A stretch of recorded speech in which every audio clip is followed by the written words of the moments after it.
Hi friends, ഒരുപാട് നാളുകൾക്ക് ശേഷം ഒരു ഈവനിങ് വ്ലോഗുമായിട്ട് വന്നിരിക്കുകയാണ് കേട്ടോ. കുറേ വാഴകളിങ്ങനെ ഒരുമിച്ച് നിൽക്കുമായിരുന്നേ. അതിൻ്റെ ഇടയിൽ ഒരു വാഴക്കൊല വിളഞ്ഞു. ആ കൊല വെട്ടാനുള്ള കഷ്ടപ്പാടാണ് ഇപ്പോൾ ഈ കാണുന്നത്. മതിലിനിപ്പുറത്തോട്ട് ഇങ്ങനെ കയർ കെട്ടി ഇച്ചിക്കൂട്ടൻ ഇങ്ങനെ പിടിച്ച് അതിൻ്റെ മതിലിലേക്ക് ചരിച്ചിട്ട് കൊല വെട്ടിയെടുക്കുമായിരുന്നേ.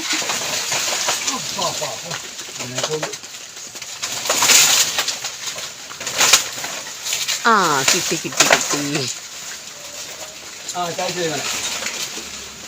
കത്താഴി എടുത്തോ.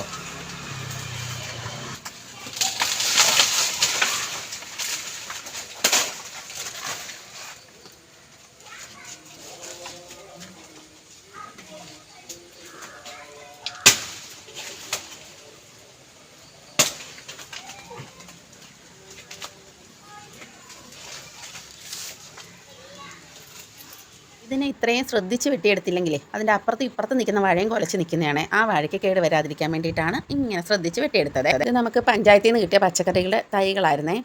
സുഖമില്ലാതിരുന്ന സമയത്ത് കിട്ടിയതായതുകൊണ്ട് സമയത്ത് അതിനെ നടാൻ പറ്റിയില്ല. അങ്ങനെ കിളച്ച് സെറ്റാക്കി ഇട്ടിട്ട് ചാണാപ്പൊടി എടുക്കാൻ വേണ്ടിയിട്ട് വന്നതാണ്. പശു ഉള്ളപ്പം നമ്മുടെ വളക്കുഴിയായിരുന്നു കേട്ടോ ഇത്. ഇപ്പോഴും അവിടെ അതിൻ്റെ ബാലൻസ് ചാണാപ്പൊടിയൊക്കെ കിടപ്പുണ്ട്. മുട്ടിലിടണ്ടേ? നെയ്യ് മതിയായിരിക്കും. കാണിക്കേ.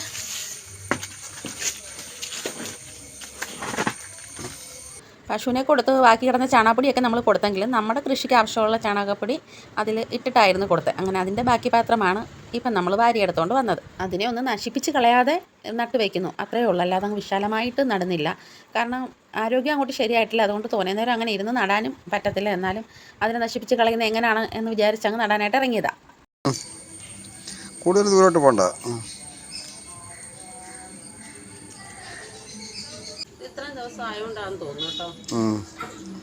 ഒരു വില കുറവില്ലയോ? അയച്ച് വെള്ളമൊക്കെ ഒഴിച്ച് ഇതാകുമ്പം നാളത്തെ വെയിലടിക്കുമ്പോൾ അതങ്ങ് ശരിയാവും. കുറച്ച് നട്ട് വെച്ചപ്പോഴേക്കും എനിക്ക് പിന്നെ ഇരിക്കാൻ വയ്യാത്തതുകൊണ്ട് ബാക്കി പച്ചക്കറി തയ്യെല്ലാം അണ്ണനങ്ങ് നടുവായിരുന്നേ.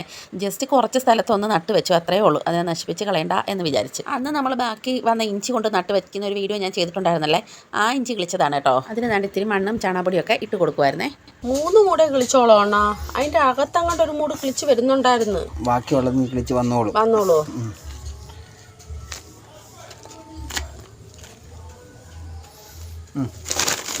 മതിയോ? അത് ഒടിഞ്ഞു പോയണ്ണ. മറ്റേ പനിക്കൂർക്ക മണ്ട വെച്ച് അത് കുഴപ്പമൊന്നുമില്ല. അതെടുത്ത് വേറെ നട്ടു വെക്കണോ? ഇത് അണ്ട തൂങ്ങി കിടക്കുന്നു. പക്ഷെ അത് ഒടിഞ്ഞു പോയപ്പോ ശിഖരം വരുന്നുണ്ട. വോയിസ് കൊടുക്കാനായിട്ട് എനിക്ക് നല്ല ബുദ്ധിമുട്ടുണ്ട് കേട്ടോ. അതുകൊണ്ടാണ് ഞാൻ കൂടുതലും അതിനകത്തെ വോയിസ് തന്നെ അങ്ങ് കൊടുക്കുന്നത്. നമുക്ക് വീഡിയോ ഇടാതിരിക്കാനും നിവർത്തിയില്ലല്ലോ. മഴ പെയ്ത് കിടക്കുന്നതുകൊണ്ട് മണ്ണിന് അത്യാവശ്യം നനവുണ്ട്. എന്നാലും നട്ടാൽ നനയ്ക്കണമല്ലോ എന്ന് വിചാരിച്ചൊന്ന് നനച്ചു കൊടുത്തേ.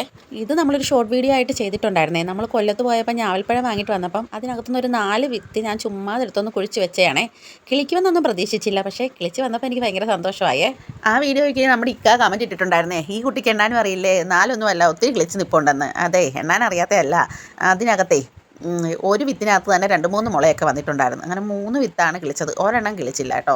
ഇപ്പം നമ്മൾ ഈ വീഡിയോ അപ്ലോഡ് ചെയ്യുന്ന സമയമായപ്പോഴത്തേക്കും അത് നല്ലപോലെ 3-4 ഇലയൊക്കെ വന്ന് നല്ല മുട്ടനായിട്ടുണ്ട് കേട്ടോ. പച്ചക്കറിയൊക്കെ നട്ടിട്ടാണ് അകത്തോട്ട് വന്നപ്പോഴത്തേക്കും പുട്ടുട്ടൂൻ്റെ സ്നേഹപ്രകടനം അത് ഞാൻ ആ വോയിസ് തന്നെ കേൾപ്പിച്ച് തരാവേ. കുട്ടാവേ